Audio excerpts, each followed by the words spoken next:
at the tax office and the city. They have their processes. I am not a tax assessor. I will never claim to be one, and to understand their processes it's complicated and it's confusing. So we want to make sure we have a very good understanding of it. So we'll continue to do some follow-up. So the net impact of that $242 million in revenue loss is for fiscal year 21 this is current taxes only. We're looking at around 490,000 reduction to budget in the general fund, 322,000 to debt service for a net impact of 813,000. Now we've got additional collections on delinquent taxes and penalties that are offsetting those. And so it's the net to the city is not as dramatic. I think it was around 220,000 to the general fund, and I think around 280 something thousand to debt service is what the net has worked out to. So what I'm going to show you for the debt service fund here is going to reflect updated projections for the debt service fund to offset that. So now this slide is comparing the 2021 certified back to 2021 certified back to 2020 certified. So what we do is when we're developing our property tax estimates, we build estimates of AV. And we generally start from the certified tax roll and go forward because historically we've not seen this dramatic of a change. And so when we built our estimates, we were building based on the roughly $16.1 billion in net taxable value to the city. And so comparing, and I show you this because I want to show you that while the numbers that I showed you last week showed roughly a 3.33%. So this is comparing to supplement number 12. And maybe I should have put this one first, but so this is basically equivalent to the slide that I showed you last week. It's updated by one supplement. And so you might look at this and say, okay, 3.33% growth in value. That's not too bad. It's about what we've achieved in a normal year. But if you go back and equate that to our original certified tax roll, it's actually only about a 1.77% increase because the values for 2020 came down, which then in turn makes that percentage growth seem bigger, essentially. So we had originally built our growth, 3.5% growth in tax revenues based on this $16.1 billion in value. And then what we're ending up now is that 3.5% growth is being based on that 15.8 billion. So just kind of a little context of what those two are.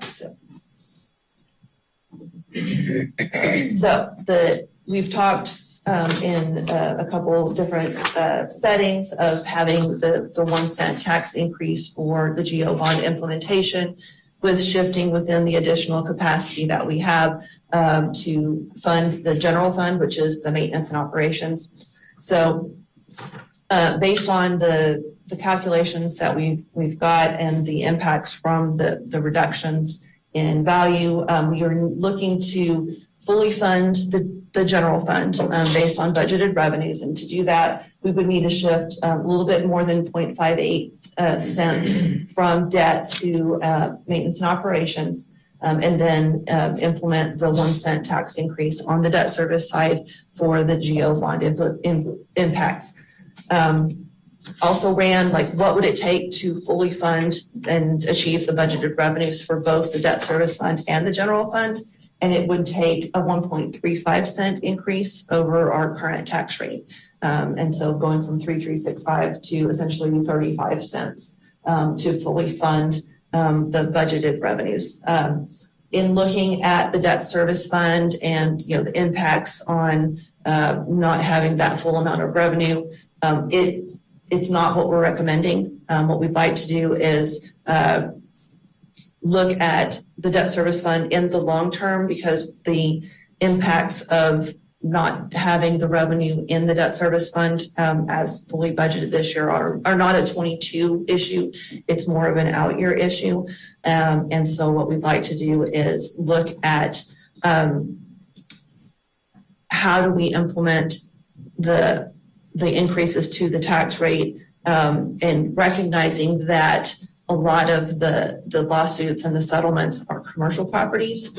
And essentially by considering raising the 1.35 cents, now would be putting that tax increase on the backs of residents where the tax reductions were on the commercial side. And so we feel like this could be a fall retreat discussion talking about the homestead exemption. We can, if you wanted to do something now for 2022's homestead exemption and then make the adjustment on the 2022 tax rate to basically replenish those funds back in the debt service fund, that's something that we can do. And so right now, the recommendation is to just go with the 1 cent tax increase, shift the 0.58 cents from debt to O&M, and this can be done within the voter approval, actually well below the voter approval tax rate. And so Jennifer, go through a little bit. So the discussion of the homestead exemption has to be done. It'll be June, I think, isn't it? Yes, it has to be done prior to July 1st. Mm-hmm.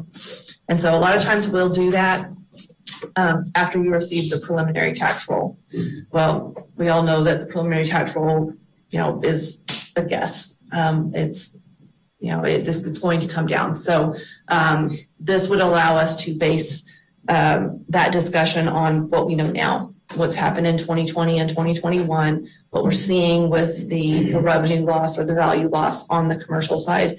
I would equate it similar to what we did in 2020 when we raised the tax rate and then raised the homestead exemption to offset it, basically negating the impact to homeowners. This would allow us to do that, and as a we've used that as a policy purposeful tool structural discussion. So we can't do anything now. It's too late to do anything for 2021.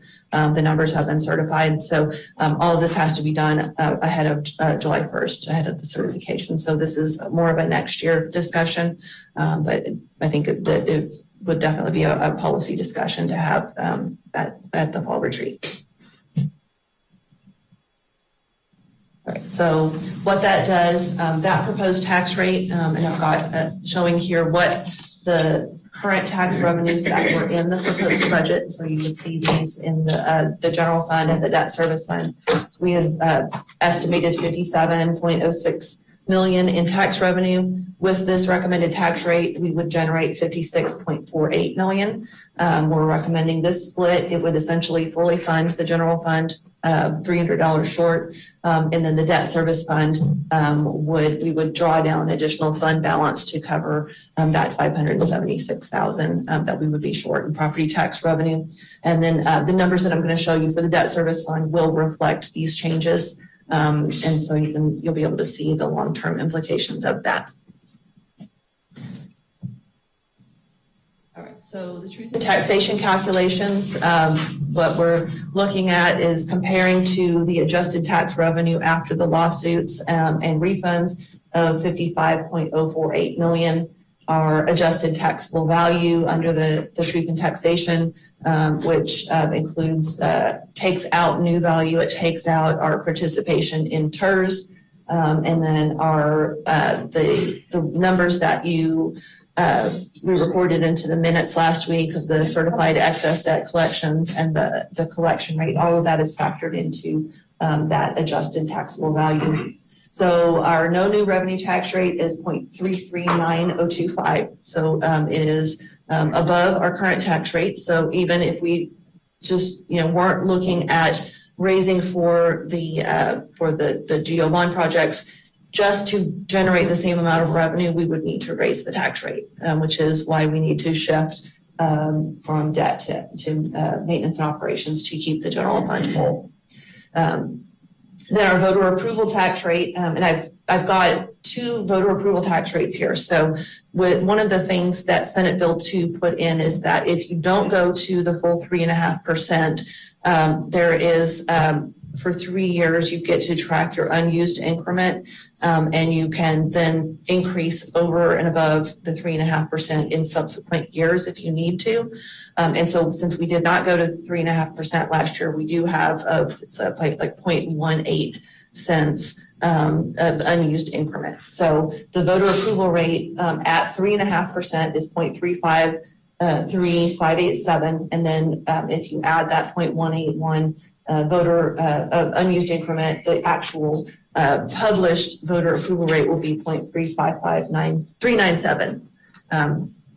So I want to kind of introduce that concept because it's not something that we've seen before. We get to track that for 3 years. And so this is the first year that we will have had that. So we're not recommending going up to either the voter approval or the voter approval with the unused increment. So we're still going to be below both of those rates. So we'll continue to accrue unused increment that we could use in future years as part of that discussion with the homestead exemption. So that gives us some additional flexibility. So with the proposed rate of 0.3465, it is 2.2% over the no new revenue tax rate and below the voter approval rate and the voter approval rate with the unused increment from 2020. And then looking at the maintenance and operations component, our no new revenue maintenance and operations is 0.205401. We're currently at 0.20305, I think is the allocation. And so then our proposed M&O rate of 0.208851 would be 1.68% over the no new revenue maintenance and operations rate. So that generates an additional 0.7 cents of unused increment that we would be able to use in future years. So that combined with the 0.18 cents, we've got almost 0.9 cents that we can utilize for that strategy discussion as we go forward. So the impact to the residential tax bill, this is the average residential value for 2021 was $384,471. It is a 1.47% increase over the 2020 average value, $378,915. With our 12% homestead exemption, that brings our average city tax bill to $1,172. It is a $50 increase compared to the 2020 average bill, or 4.48%. So it's a little bit more than $4 a month increase to the average residential tax bill. So next steps, Tuesday, if you all concur with this recommendation, we'll have an item on the agenda for you to take a record vote on the proposed tax rate and set the public hearing on the proposed tax rate. That the notice that will include the record vote, the results of that record vote would get published in the August 25th newspaper. And we would have a public hearing on the tax rate on September 14th in a special meeting at 5:30 p.m.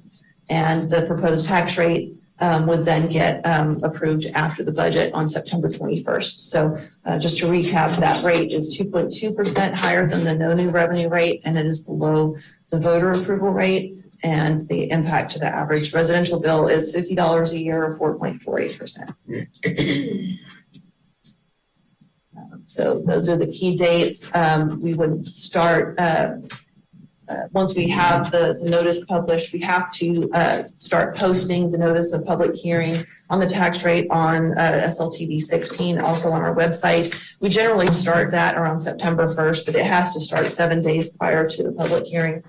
We generally try to get that out earlier. And so those are the dates that I just talked about. All right, any questions on property tax? Questions? Anybody? Sir? Next. Jennifer, did I understand correctly that the tax assessor collector's estimate of what's eventually going to be uncollectible because of appeals and whatnot, we use that to reduce the calculation for the no new tax? Their estimate of collections? Yeah. So they estimated 99.82%. That gets factored into the voter approval rate in essentially setting what is the debt rate that's necessary. So if the tax assessor collector is overly pessimistic and we actually end up collecting more than 3.5% over the previous, is there an issue there? No, because we budget 99.5% based on the levy. Their estimate is based on historical collections, and so there's $140,000 figure that's in the calculation for excess debt collections, and so it just gets factored in to the next year in that component. Okay, so we wouldn't take any sort of a retribution No. this year, but we would have to factor it in next year. On the debt side next year, yes. Okay. Thank you. William? Have we clarified on the 1 cent increase, what we're considering to approve within that 1 cent? We talked a lot about it, but have we been clear about what we plan to do with that 1 cent? Yes, and when we're going to talk about capital projects at this in the next section or after the debt service, when Keisha comes up, we're going to talk about the GO bond projects that would be funded by that 1 cent. Yes. In the Q&A for council, could you do a little chart, I guess, just for historical purposes from, say, FY16 to date, where you just showed the split between M&O and debt service? Certainly. Just to see that from Yes. FY16 to say FY22. Okay. Yes, definitely. Okay.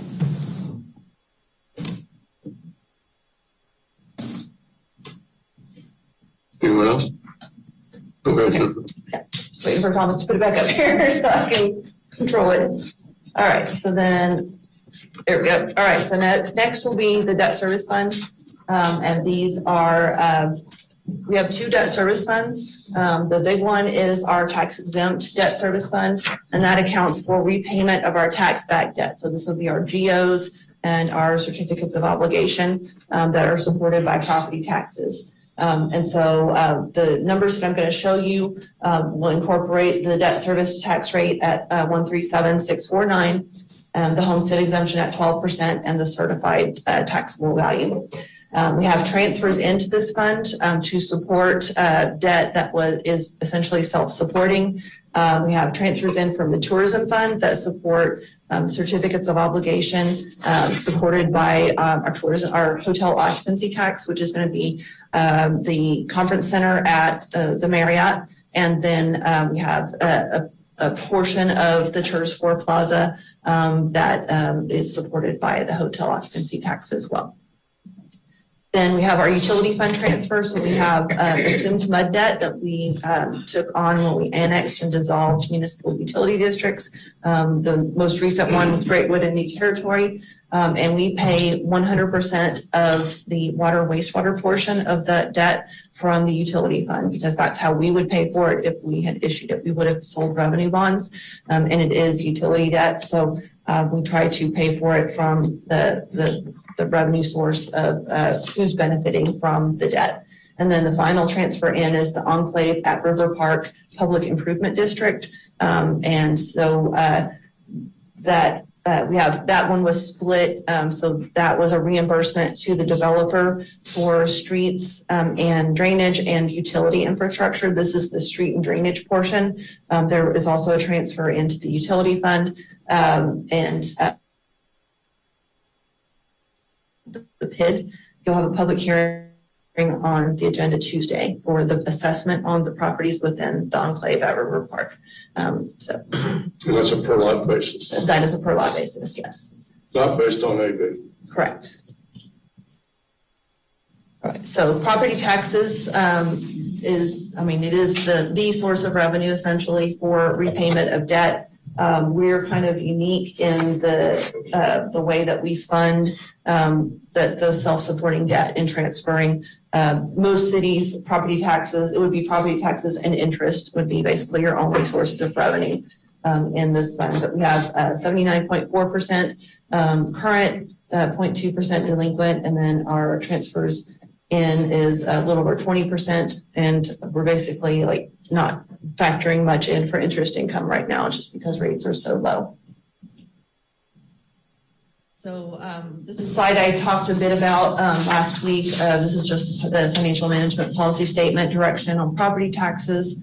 Just a reminder that we recommend the 3.5% increase, and we're looking at the overall adjustment to the tax bill, and that we're shifting between debt and maintenance and operations. and that when we have a GO bond election, the tax year after a GO bond election, that we would adjust the tax rate for the full impact of the GO bond election. Obviously, we didn't do that with the 2019 bonds because of COVID, so this would be considered an exception to the policy statement direction, but it was direction by City Council staff. And so since these are City Council policies, you have that authority to direct us to do differently.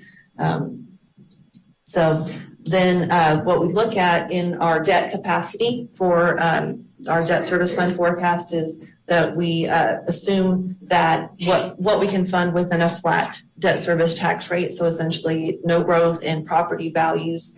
And then we look at, with that flat tax revenue, what is the impact to the tax rate to be able to afford the additional debt. And so that then gets stated. So when we go to the voters for our next GO bond election, and some of the laws have changed since we did the 2019 election, is that we have to state the maximum tax rate impact, as well as the impact on an estimated annual increase on a $100,000 home. And so that is something new that we would have to implement in our next GO bond elections. We've got that statement incorporated into the policy statement direction now. So this is our impact is that we're recommending to go ahead and shift to the maintenance and operations rate to achieve that 3.5% of what we had budgeted for growth, and support those maintenance and operations need. Just kind of re-summarizing that we don't build in any revaluation in our out years for the debt service fund. And so with this, this would be the debt service fund that you'll see here reflects this split that I showed you earlier. These are a couple of metrics that we track and things that the rating agencies look at, and these are our net bonded debt per capita and our net bonded debt to AD. Our values are very low for a community of our size. I think our goal measure on net bonded debt per capita is to be under 2,400, and we're at 1,445 for fiscal year 22. And then our net bonded debt to AD at anything below 2% is very strong, and we're at 1.01.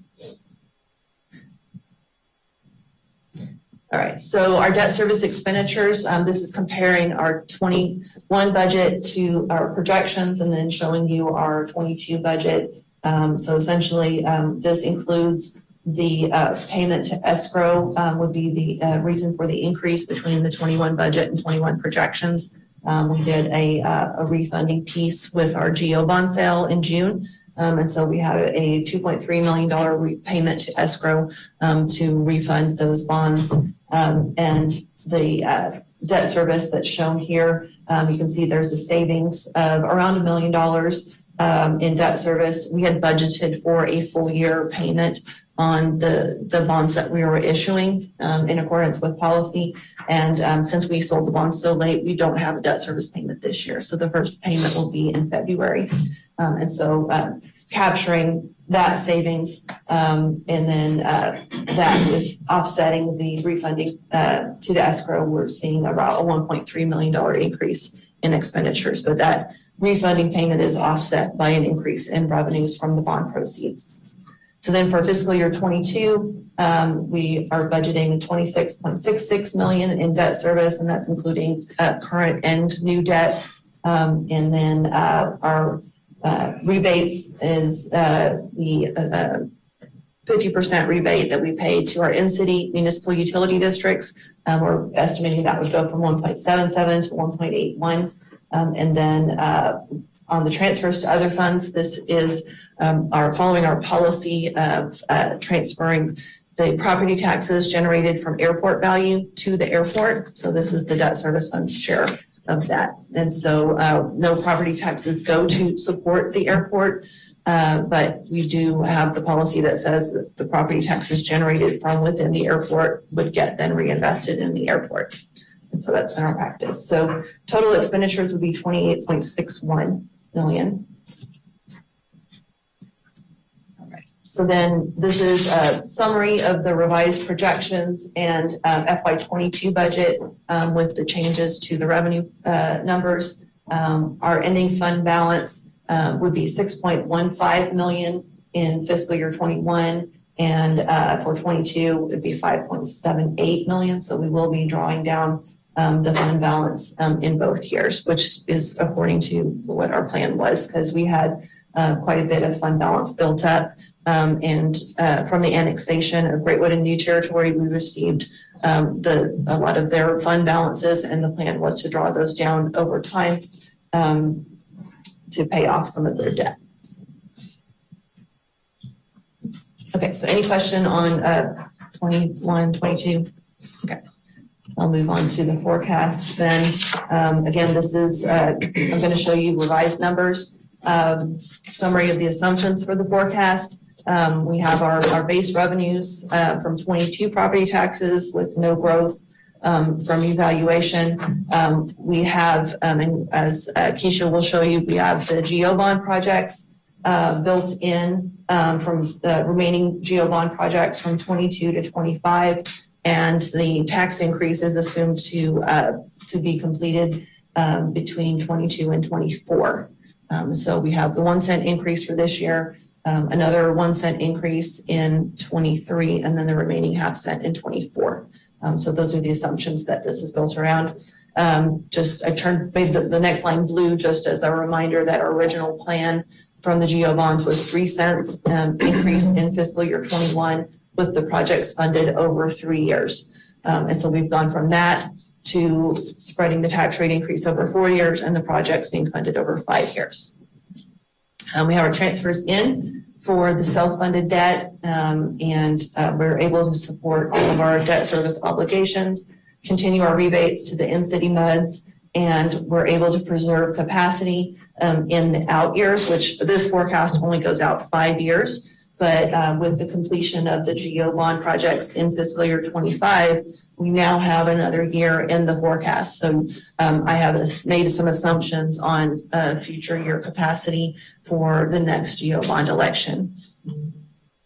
And with this forecast, we're able to set aside over between 26 and 31, which is 6 years, almost about $90 million worth of capacity for the next GO bond election. So that's when we talk about like the tax rate impact and the debt service fund not having the revenues that we had originally budgeted. That's where the impact is seen, is the future capacity.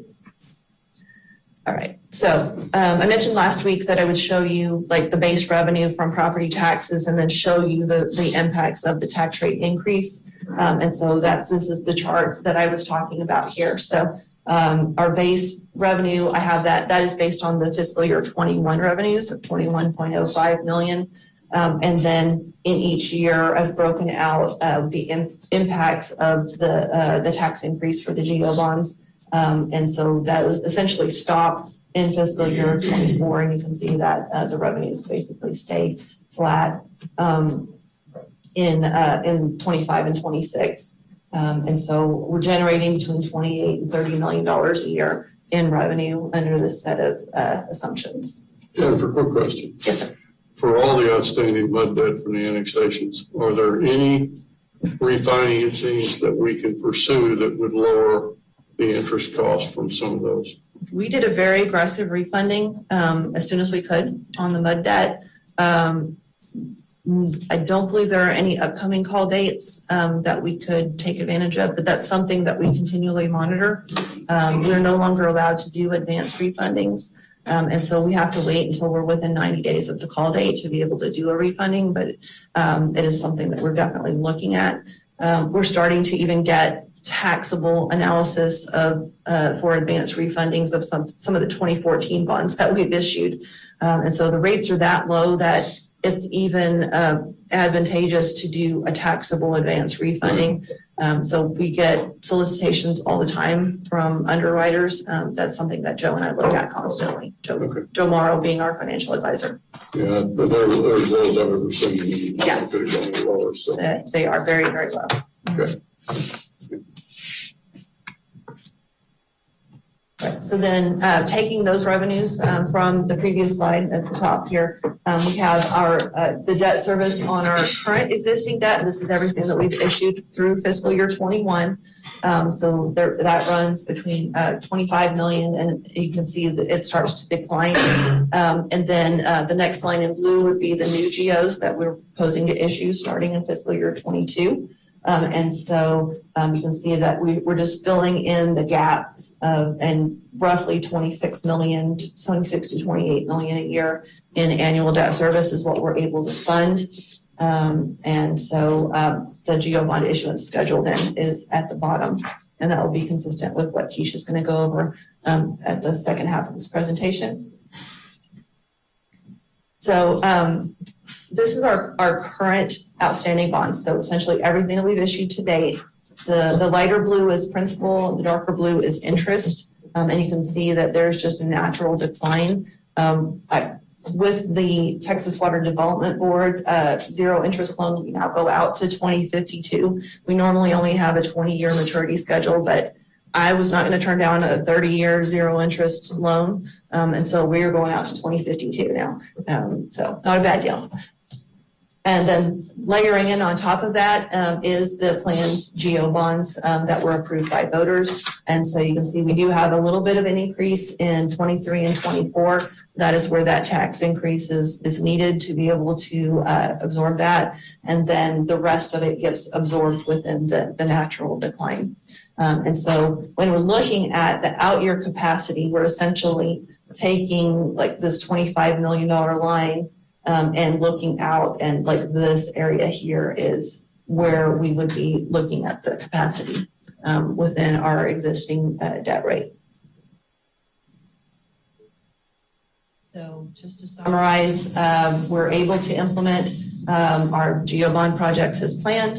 We're going to shift to the tax rate to keep the general fund whole, and we're able to continue implementing the plan. Our utility debt that we assumed from all the annexations, the last issue pays off in fiscal year 26, and so we will start to see that line drop off dramatically toward the end of this 5-year forecast, but beyond 26, it will go away because that debt goes away. We're able to meet our fund balance policy throughout the forecast. And as I mentioned earlier, we have identified around $90 million in capacity from 26 to 31 that we could utilize to fund our next GO bond election. And I can tell you that the needs are way greater than that. But that's just what we can fund without a tax increase at this point. Sure. That was a question. Yeah, thanks. Carol. So when are you expecting the next GO bond election? You referenced that. We're in the planning stages right now. We had probably, I think, 2024 maybe. I don't know. We haven't really set a date yet, or like we're still in the early planning stages. Especially the council has really kicked off the process now, and we're working with staff to just look. You heard what Tom showed in the record and stuff. That was a project that was identified that was not as high ranking as the other drainage projects that were out there. There are needs that are out there, so our goal is as staff to generate that, bring that back to council, have those conversations, and tie those to y'all's priorities as we move forward, and then start having that conversation. We need to get a little further into what was approved in 2019 before we get out with more, because you end up with a gap with people's confidence. Well, we just gave you 91 million. You haven't even issued half that. Yeah. And now you're coming back for more. So we need to be pretty careful. That's true. Planning, though, we need years to plan. Absolutely. Oh, yeah, you need to have planning done 10 years out. Yeah, and just on the drainage side, Jesse, the study that y'all did after Harvey identified $80 million worth just in drainage projects, and we had 47 million that was approved by voters. So they're just in drainage. There's another $40 million. Yeah.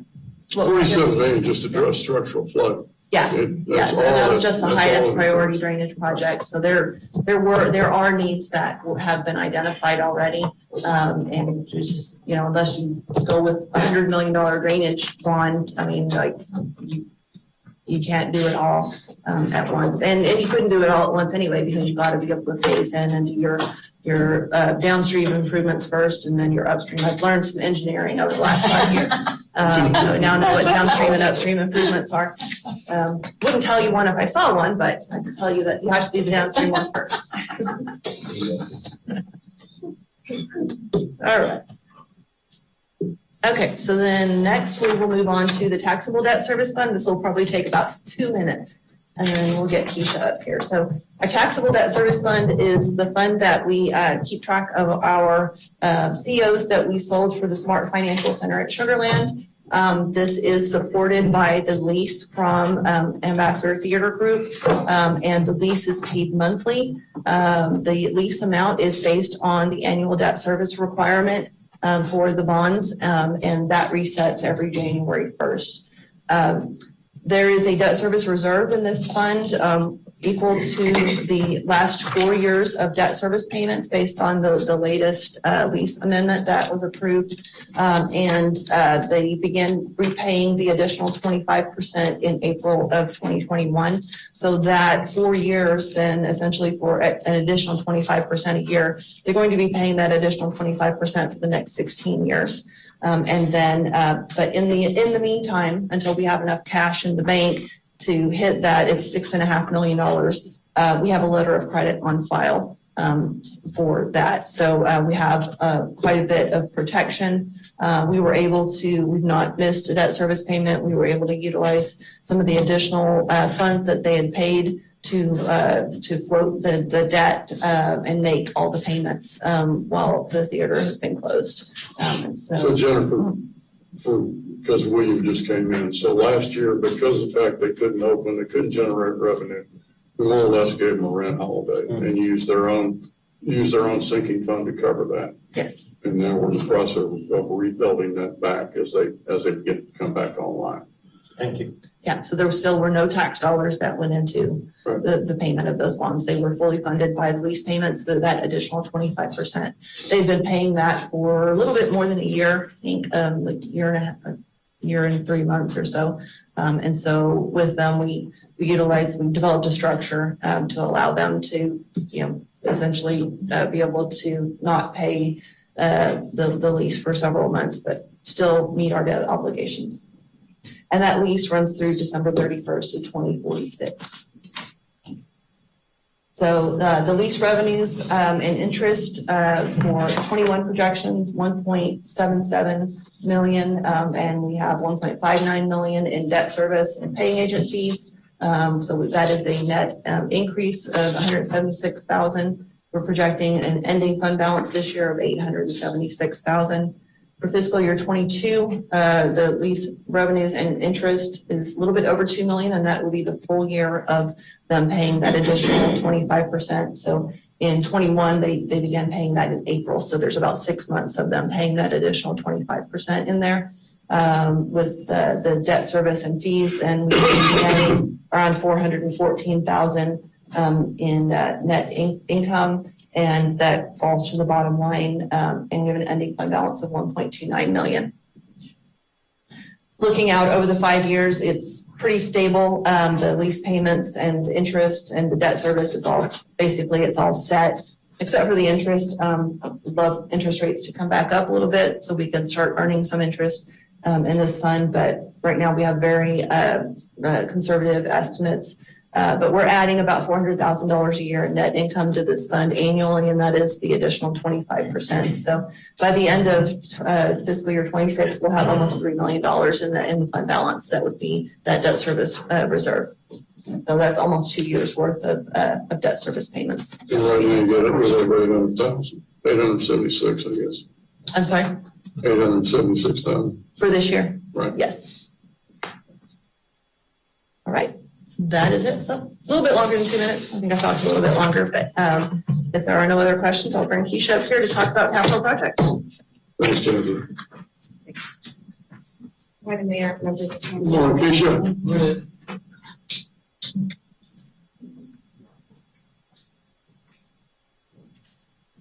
Okay, so like Jennifer said, I'll step you through the FY 22 through 26 projects. I will do a high-level overview because these are all projects that you've seen before. So as you know, as we go through capital improvement needs, we identify them through various sources, mainly through our master plans, our integrated water resource plan, our asset management, city council, of course, our citizens' inputs, our citizen satisfaction survey, and then, of course, state mandates. And then we've been talking about the GEO bond, so you know that we have the GEO bond projects that are upcoming. So today we'll go over the review of the strategy of the GEO bonds, which we kind of alluded to last month, and then talk about the programming and the projects and the scheduling. And then we'll go over, and I'll step through the FY22 projects list first, and then I'll go through the 23 through 26. So the FY22 projects does exclude the airport in the enterprise funds because we'll be dealing with those in the next budget projects or budget workshops. So as we talked about the drainage projects, these are all the drainage projects that will be moving forward in FY22, your riverbend stormwater inlets and pipe. These are all GEO bond projects. There were 10 drainage projects. Out of the 10, we moved 9 of those projects forward in FY21, with the exception of the citywide study. And also, 8 of those moved forward. And then the Covington Woods West project, which will be in design of this year, fiscal year coming up.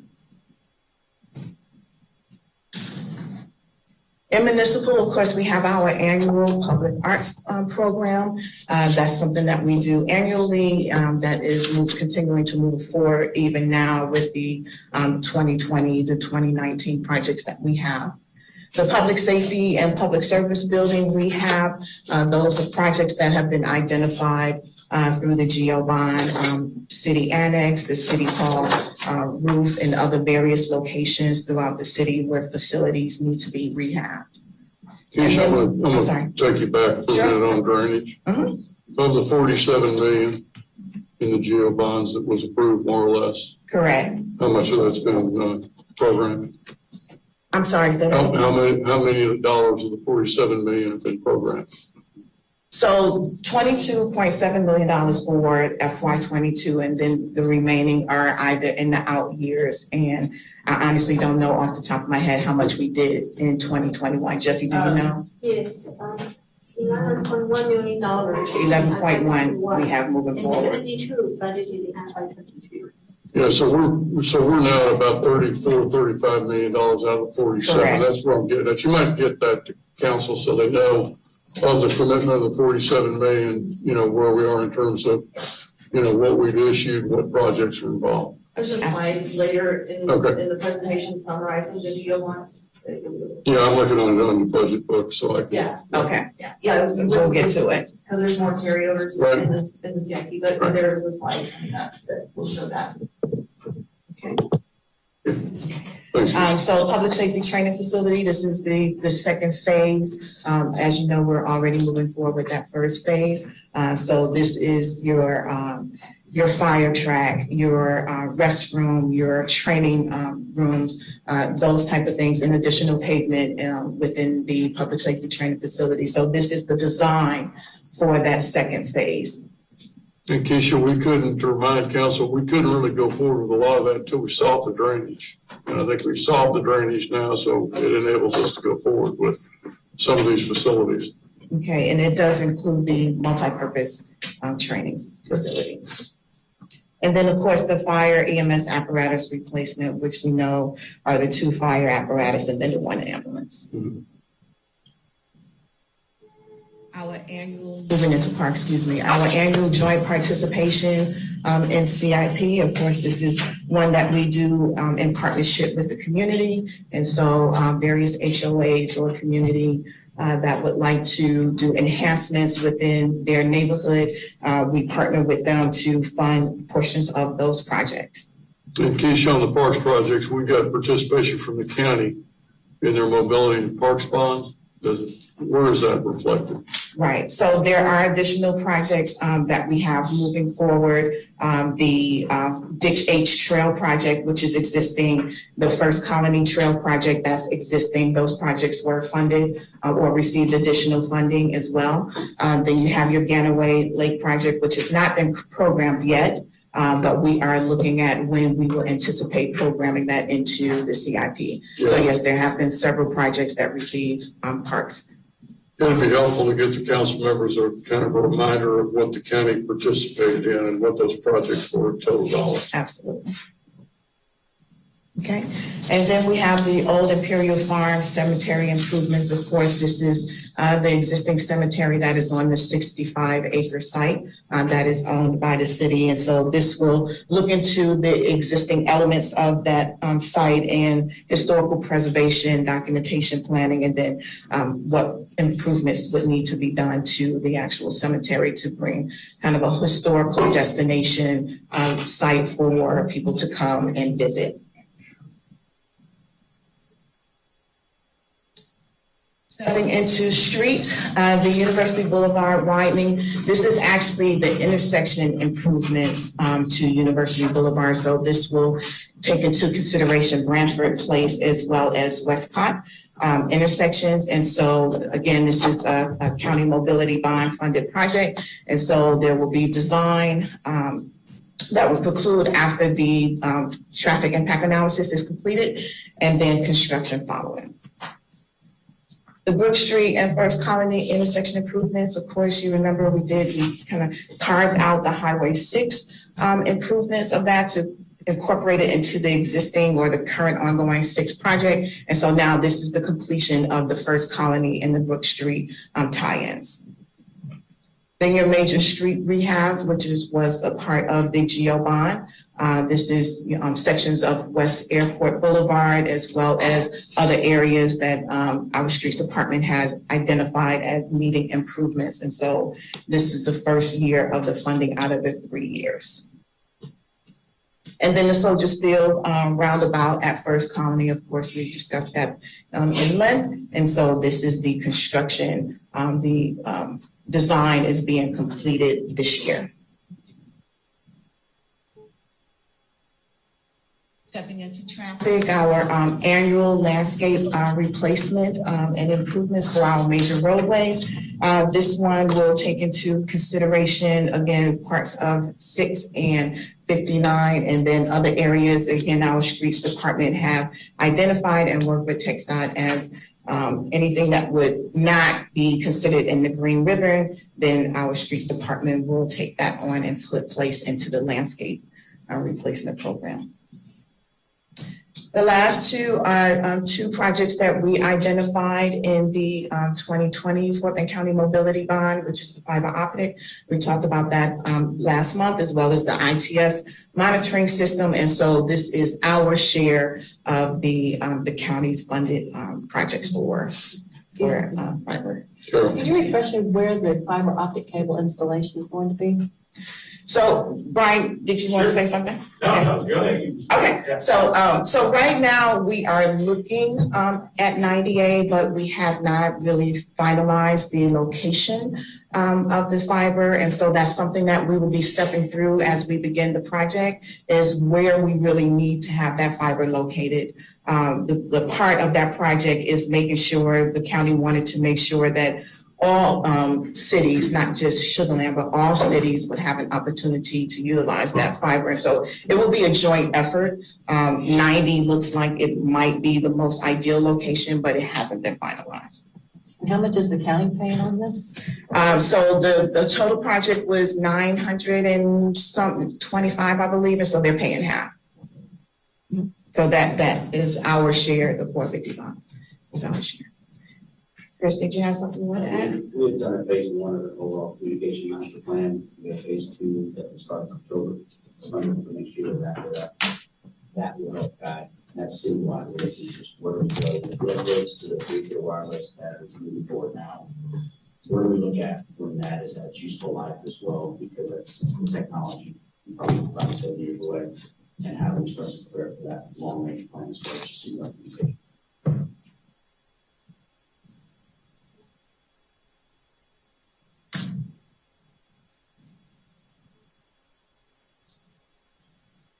So that is traffic.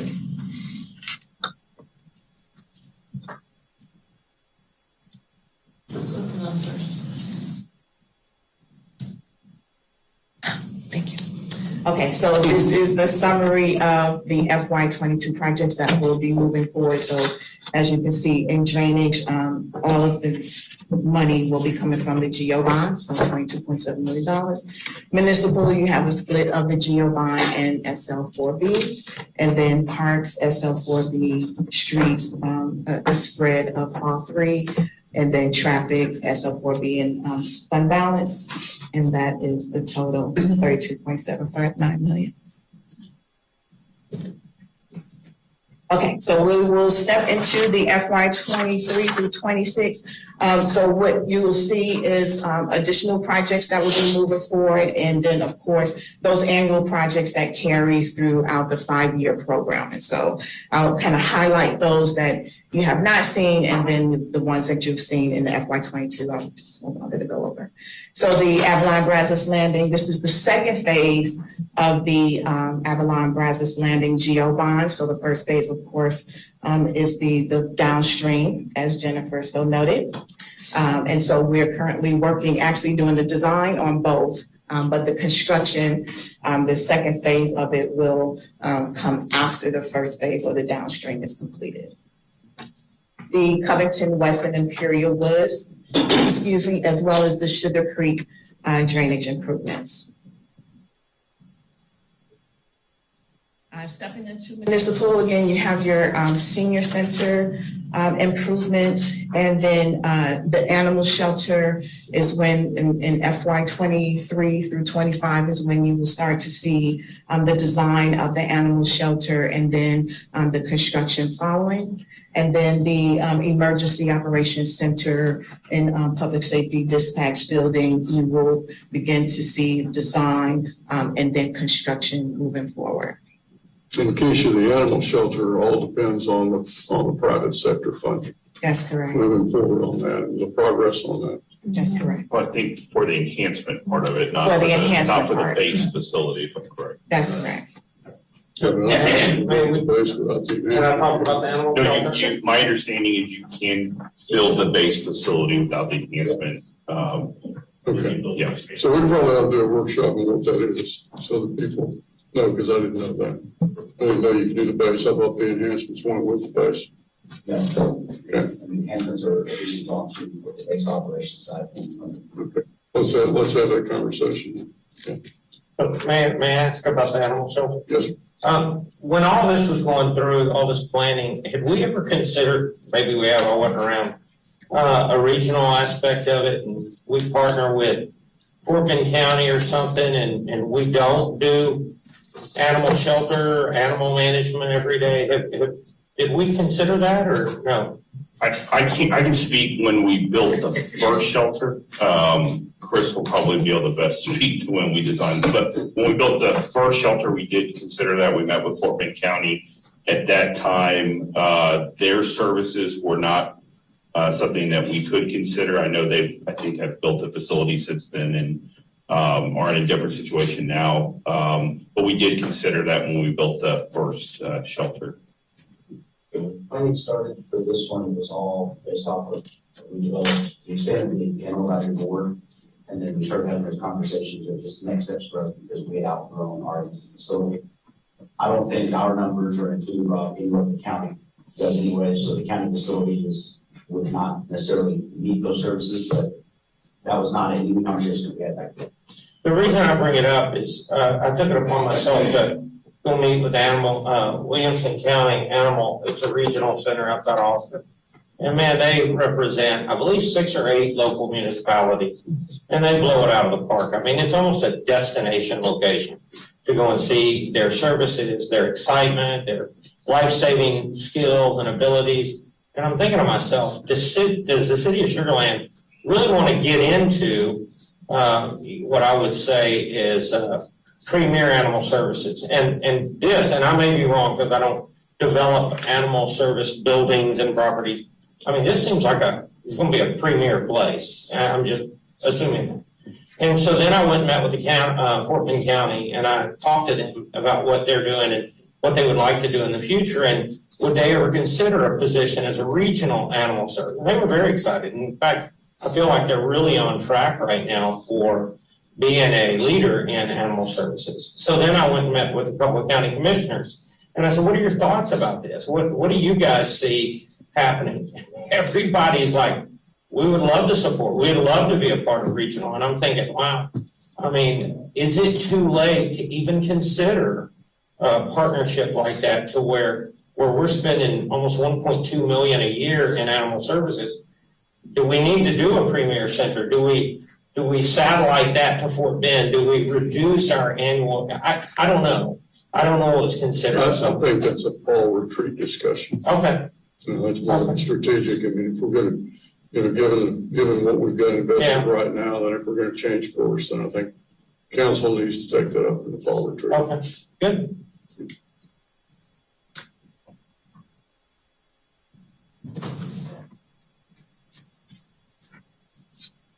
Okay, next, stepping into parks is the Cullinan Parks. This is actually the phase 3 of Cullinan Park. So it includes the nature discovery area, some playscape areas, some natural oriented features, and other kind of destination type aesthetics for kids to come and play.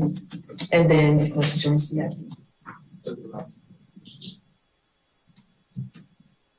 I don't like this. FY 23 to 26 streets. Again, we all know where Owens Road is. The design is is incorporated into what we're doing now at FY 21. This is the University Boulevard widening, not the intersections, but the actual widening from New Territory Boulevard to just south of Lexington. And then the Brazos River turnaround alternate. This is the U of A Sugarland. You probably saw the name was a little bit different the last time that I presented to you in July, but we thought that this name really incorporates what the project is actually about, which is the Brazos River turnaround. So we just kind of added that to the project title. Keisha, what's TxDOT's part of that? So we are still working with TxDOT to finalize the advanced funding agreement. And so right now, this is our 20% match, what we're anticipating to be our 20% match. And then Jesse and Chris and Rob are continuing the negotiations to see if TxDOT will fund the design and then, of course, the remaining portion of the construction.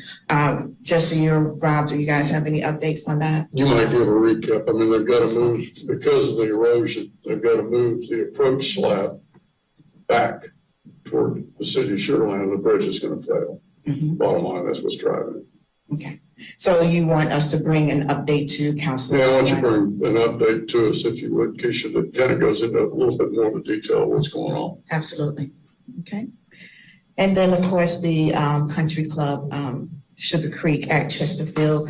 This is the roadway portion to the Sugar Creek Montclair phase 2. So when the phase 2 of Montclair drainage project is constructed, the roadway for Chesterfield at Sugar Creek will be constructed. And the landscape replacement. And so this is the a summary of the allocation for the GEO bonds only. And so, Mayor, this would answer your question then. So at FY 21, 11.17 million. And then this is the spread for the remaining years, totaling the $47.6 million. And then again for municipal and streets, totaling the complete $90.7 million. Animal shelters got involved in the municipal there. Correct. And then this is the spread for the SL4B Corporation, FY 22 through 26 for municipal parks and streets and traffic, totaling 5.85 million. And then our other funding sources as they spread through the remaining years, totaling 9.19 million. And so this is kind of an overview, just so you can see how things are spread through the drainage, of course, being our most important. Yes, sir. I'm sorry, could you go back one slide? Absolutely. Municipal covers the animal shelters in municipal? Yes. Isn't that supposed to be 3.4 from outside sources? Okay. Those are the donations that. Yeah, I thought we were 6.6 plus 3.4. Yeah. Is it? Okay, all right, my mistake, thank you.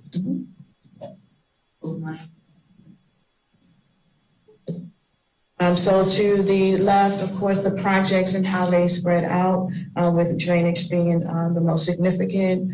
And then on your right-hand side, the funding sources, and as you can see, the GO bonds makes up 84% of the total allocation spread. Did you want me to take care of this, or you want to? Sure. Okay, I'm gonna turn it back over to Jennifer. Man, Absolutely. I'm sorry. Sure. Any other questions? I'm sorry. Yeah, you gave a lot of good information here. Based on surveys, the survey says, right? Based on surveys, the city, the voters that approved this GO bond funding, in priority, drainage, based on what I'm hearing on the street, is probably one of the highest, as the survey says. And I'm hearing mobility is a high one. So I'm just curious, as we look at our spending for 2020 or 2022, why is anything being considered above or as a priority in 2022 that is not completing our drainage and streets? Why would we put anything ahead of drainage and our streets? I'm just curious.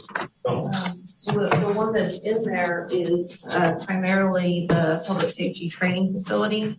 There's $1 million in there for design. William, let me try to answer that. Please. So we've got, EMS apparatus, I mean, they're public safety related so projects. we've had from, as long as I've been on council, long before, the number one goal, the number one mission of the city is safest city in America. Sure. And the investment in those public safety facilities, you know, we had delayed them before because of structural drainage. Bottom line, those people had a right to live in a house that didn't flood. We've addressed that now. Yes. And now, going forward, we need to pick up on the public safety aspect part. So the structural flooding's been addressed. Doesn't mean there's not drainage. There'll always be drainage projects out there that we can accomplish. But people now are living in, you know, after we get through with this phase this year of spending this money over in Austin Park and or Settlers Park and Chimney Stone, then we will address all the structural flooding aspects, and that includes Braidwood. And then going forward, it's going to become, in my mind, it's going to become a mix of not only public safety's got to rise to the top, certainly need to accomplish drainage. We've got to address streets. And actually, in public safety, we've actually got some shortfalls in police and fire. We'll have that at a later time. But we have, we're going to have to add some personnel. That's in the GF fund. That's not CIP. But the CIP, you got to match what's going on in the general fund, which is the, you know, the staffing and all the costs with the facilities that they occupy. So we have to address that now. Well, and there had to be a reason, because I didn't understand why I was seeing public service ahead of some projects. So that makes sense. I had not heard. Oh, it. sure. Yeah. And when you look at the allocation of the projects, if you, between the 11.1 and the 22.7 million in drainage that we're funding in fiscal year 22, you're at 33.8 million out of 47 million in drainage projects that are being funded in the first 2 years of the plan. The remaining projects that there's only 3 projects left out of that, that with our phases that essentially can't go just yet. Due to when you have to do the improvements. So yeah, we definitely looked at that. We also looked at the prioritization of public safety improvements, and like you need to, you know, it's a 13, 14 month process to get a fire truck replaced, maybe even longer at this point, just due to the chip issues that they're having. So there are things where you have to have the funding in place to be able to do those, and we want to make sure we're still maintaining our facilities. So it's a balance. So, and going back to, the street spending, I have not seen a picture of this, and I'm sure there's a drawing of this roundabout, but this thing must be massive. I'm really looking forward to seeing this thing. It's 2.4 million, it just sounds like a big roundabout. Remains to see. It's the roundabout intersection treatments, it's the extension of Soldier Spiel, it's, Wow. so yeah, the name It's is. gonna be Yeah, it's something. kind of, It's more than a roundabout. It's a much bigger project. All right, so then just to wrap up we have, like I said, our public hearing on the PID assessment, Tuesday, as well as the record vote on the proposed tax rate. These are regular council meetings, September 1st. We would be having the public hearing on the proposed budget, as well as the first reading of the fee ordinance and PID assessment. We'll also be amending the fiscal year 21 budget on that September 7th meeting. I forgot to add that, but that's when we would normally do that. September 14th, special meeting for the public hearing on the proposed tax rate, and then we'll wrap everything up on September 21st. And so remaining workshops, we have 2 more scheduled. Next week, we'll be doing compensation and benefits and other funds, which is like all of the little funds. We have like 14 special revenue funds. We're going to swap economic development and tourism and with airport and solid waste, just due to staff availability issues. So next week, we will do airport and airport CIP, which we can probably, it's like one project. So along with solid waste. And then on the 26th, we'll wrap up with the Utility Enterprise Fund and their CIP. We will have Keisha back to talk about utility CIP, and then I'll have Elizabeth here to talk about economic development and tourism. And I believe that is it. Question? Out of here before 9 o'clock. Deshaun, any questions? All good. Thank you. All good? Thanks for joining us. Take a motion to adjourn. So moved. Yeah, this is